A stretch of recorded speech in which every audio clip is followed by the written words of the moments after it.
Côté culture, comptez sur nous sur France Bleu. Juliette Delannoy. Ouais, puis surtout avec Bob Garcia pour le coup de cœur, la lecture, des images et des mots ce matin dans les tomes que vous avez choisis. 2 livres, c'est une somme pour raconter la ville de Lille, cher Bob. Ouais, exactement. C'est aux éditions Petit à Petit. Il fallait au moins 2 tomes pour raconter l'histoire de Lille.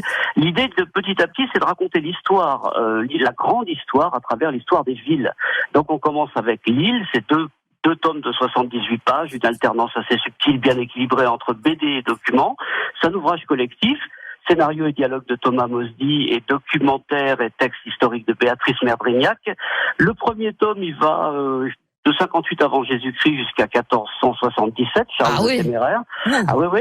Et le deuxième tome de 1477 jusqu'à le siècle des Lumières et puis la Révolution française en 1789. Pourquoi vous avez flashé sur ça ?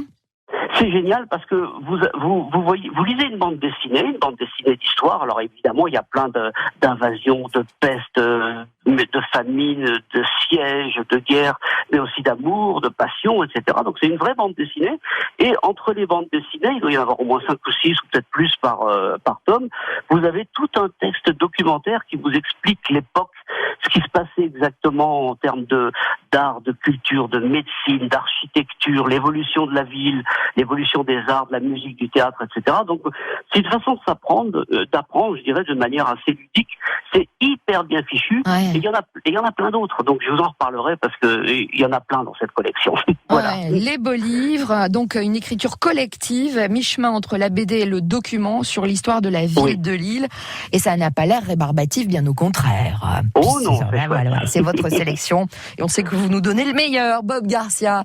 Mille merci. Tout ça, c'est à retrouver sur notre site internet. Et Bob, je vous embrasse et je vous dis à la semaine prochaine. Bonne lecture d'ici là. Merci, bisous. Belle journée à vous.